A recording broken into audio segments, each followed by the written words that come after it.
வணக்கம் மாமே.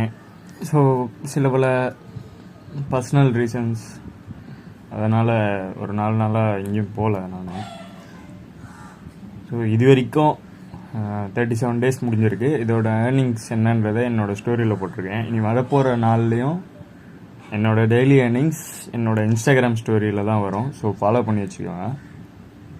இதுக்கப்புறம் இருக்கிற நாள் எவ்வளோ முக்கியமான டேஸ் நம்ம கோத்ரூ பண்ணோம் ஓட வேண்டியிருக்குன்றது எல்லாருக்கும் தெரியும். ஏன்னா டார்கெட் எங்கேயோ இருக்குது, டேஸ் கம்மியாக தான் இருக்குது.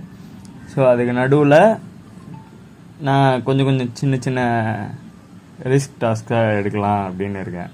ஸோ ஏர்னிங்ஸை நான் ஸ்டோரியில் போட்டுறேன். அது எப்பயுமே என்னோடய பயோவில் ஹைலைட்ஸில் இருக்கும், யூ கேன் செக். அது இல்லாமல் முடிஞ்ச சின்னதாக டாஸ்க் பண்ணலாம். லாஸ்ட்டு சேலஞ்சில் இருக்கிற மொத்த இது அப்படியே தான் இருக்கும், 2 lakh ஏர்ன் பண்ணுறது. அது இல்லாமல் சில சேலஞ்ச் டாஸ்க் மாதிரி பண்ணலாம். அதை ஃபெயில் ஆனால் அதுக்கு எதனா மாரி பண்ணலாம் அப்படின்ட்டு சூஸ் பண்ணியிருக்கேன். So all I want to say, வெயிட்டாக பண்ணலாம், அவ்வளோதான், வேறு எதுவும் இல்லை. ஸோ பார்க்கலாம், பாய்.